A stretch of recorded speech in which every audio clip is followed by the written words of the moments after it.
मिथिला में राम खेलत होरी मिथिला में राम खेलत होरी मिथिला में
के हाथ कनक पिचकारी राम जी के हाथ कनक पिचकारी राम जी के हाथ कनक पिचकारी राम जी के हाथ कनक पिचकारी सिया जी के हाथ अबीर छोरी लाला सिया जी के हाथ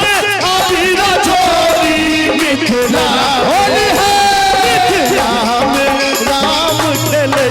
होली मिथिला में राम खेलत होली मिथिला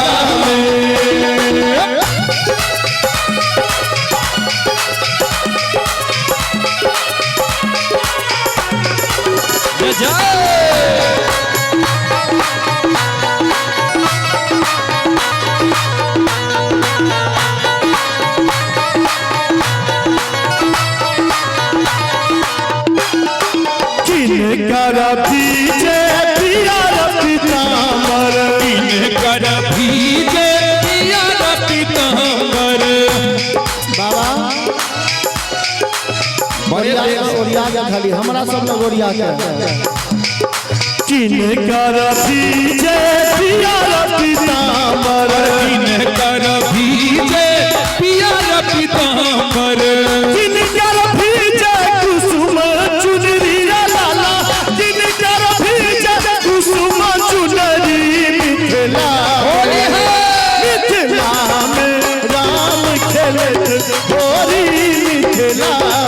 मिथिला में राम खेलत होली मिथिला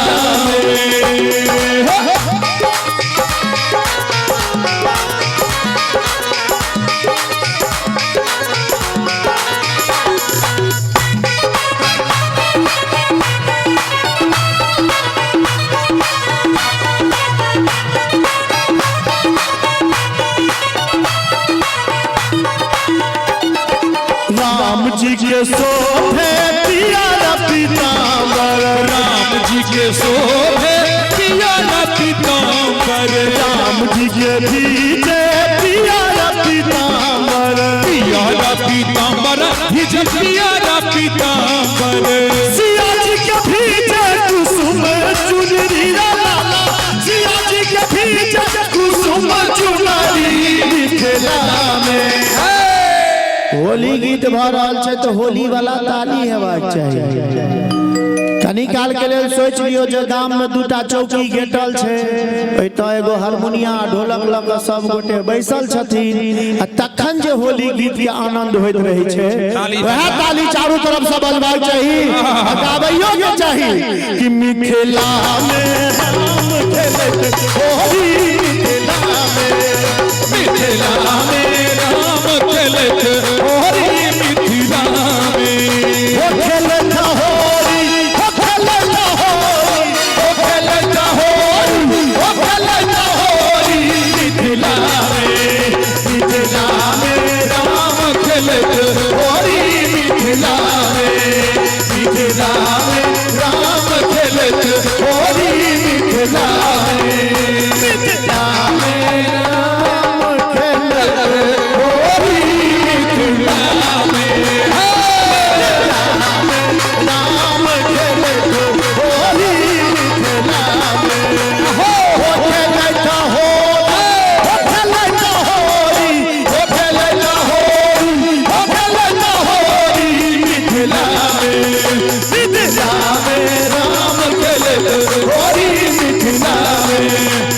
राम खेलत होली मिथिला में सबटा चीज सही छे।